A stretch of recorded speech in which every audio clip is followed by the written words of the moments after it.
guess like what really set off my usage was like loneliness.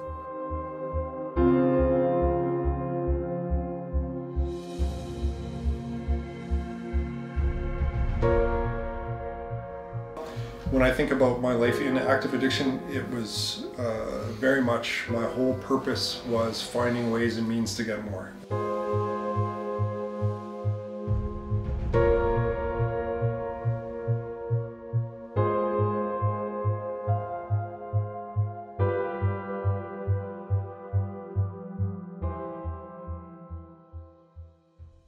I knew if I kept using, I was going to die, and I didn't want my family to lose me like that.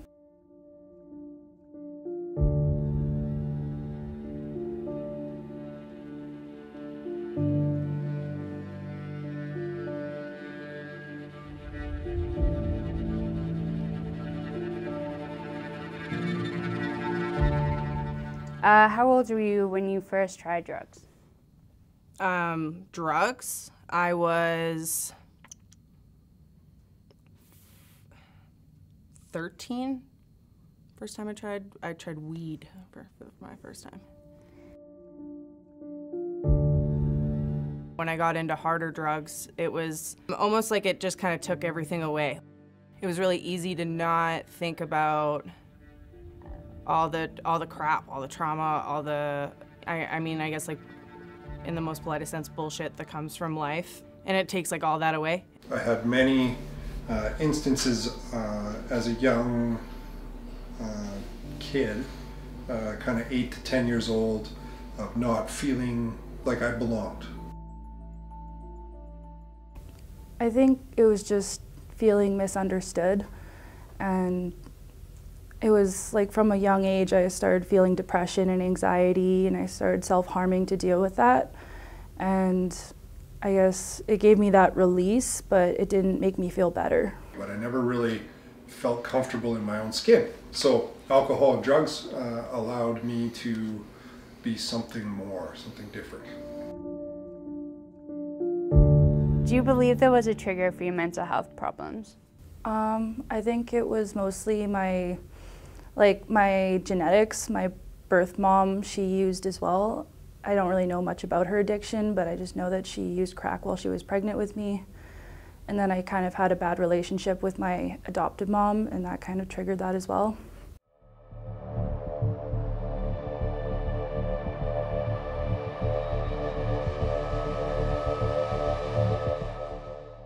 If you know anything about small towns in Saskatchewan, you know, moving there is not always the greatest. You're often kind of outcasted, and I got bullied a lot.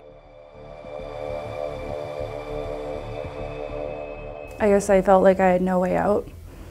I felt like that was just going to be the rest of my life. I didn't see a future for myself, and I just kept digging myself deeper and deeper into that hole.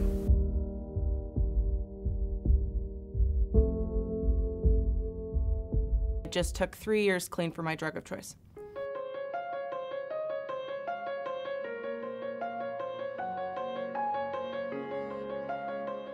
I have been in recovery, well, I've been working at it for 17 years, but I've been in continuous sobriety and clean time for just over 15 years.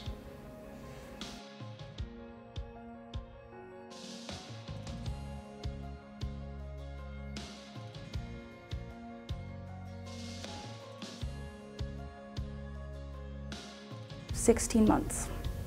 In 2 days, it'll be 500 days.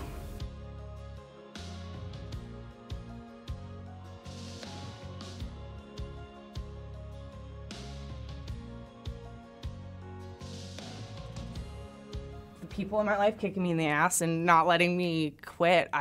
I'm blessed enough that I didn't have an option. It was recovery or nothing. I couldn't bear to lose the people in my life. Well, obviously my daughter at the end of the day is always that like beacon and has always been that thing.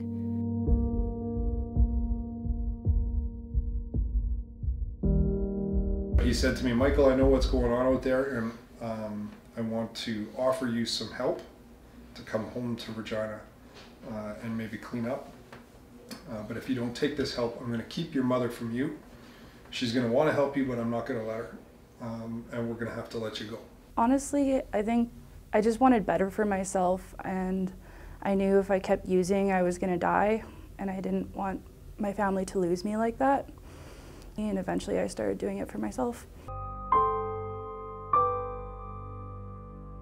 Yeah, I started doing outpatient treatment at first, and then over time it made me realize I wanted to go to inpatient treatment, and I think that really changed my life. I met a counselor there that made me want to become an addictions counselor one day. Yes, in the beginning it was difficult because I didn't know what to expect, right? So I was lucky enough to have an uncle that was in recovery that shared some experiences about his journey with inpatient treatment, outpatient treatment, and told me that it was the Cadillac of recovery and that I should take this as an opportunity to go learn and grow. And I took that opportunity. Yeah, it was kind of scary asking for help. Like, I thought that people would look down on me, and I didn't want to be that kind of person, but if I didn't ask for help, I wouldn't be here today. I had a really negative experiences with my physicians in the sense that I never really felt heard. When I really think about that care, I don't really feel like that was never clear to me what was going on. I never had somebody just go, hey, Alicia, you have bipolar disorder, so we're going to treat you for bipolar disorder. Whenever I said, these meds aren't working is a great example. Or, hey, I really want to kill myself. I have to watch my mom sitting there and cry because she's scared to take me home because she thinks I'm going to kill myself. And you just feel like you're not worth it. Am I not... How many times do I have to tell you I want to die for you to get the point? And I've had doctors straight up look at me and my mom when I was admitted and say that, if you don't get this kid the proper help that she deserves, she will die.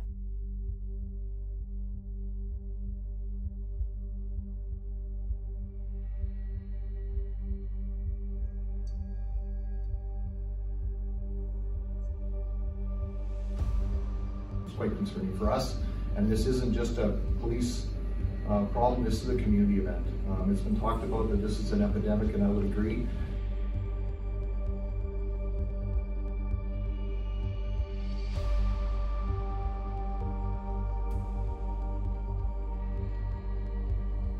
There's so many different variables, obviously. We could talk about the systemic issues that people are going through in our community.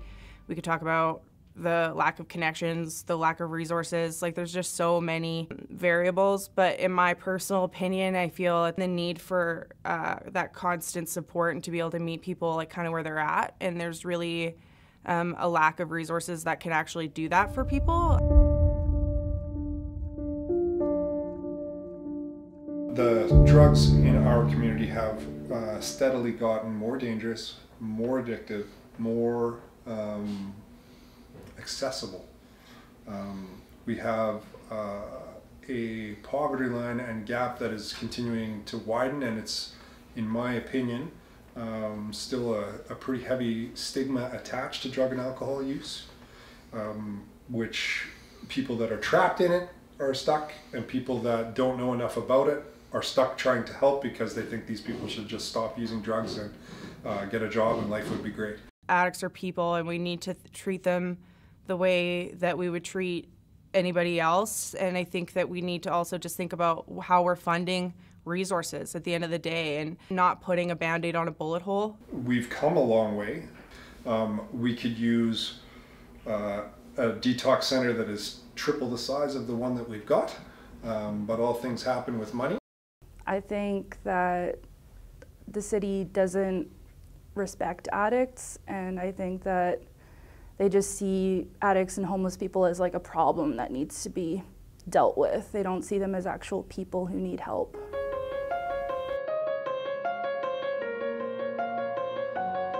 A 100%, yes. I think that if we really sit down and look at what science is telling us and maybe actually utilize some of it, there's a lot of things that have been proven to help, that have been proven to work, and we just need to be sinking our resources into those things. Absolutely.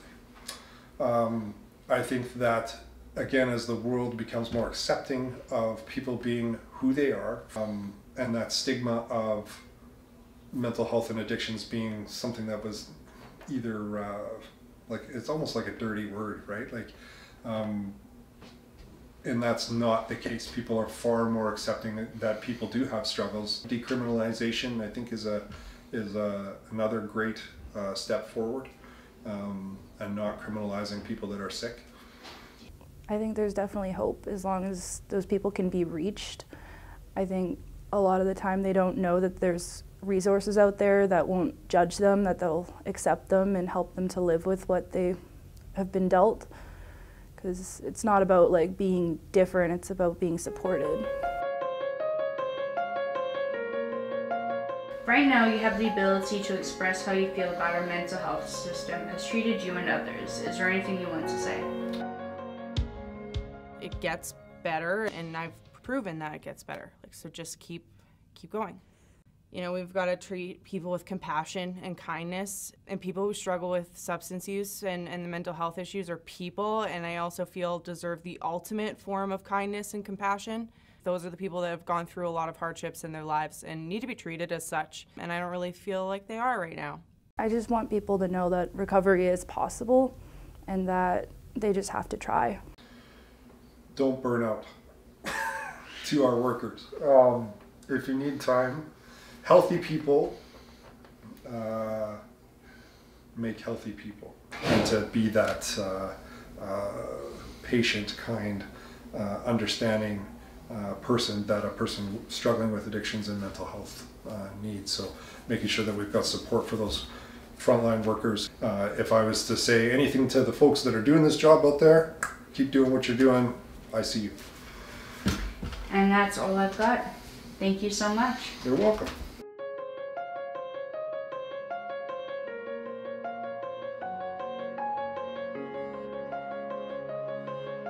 Grant me the serenity to accept the things I cannot change, the courage to change the things I can, And the wisdom to know the difference.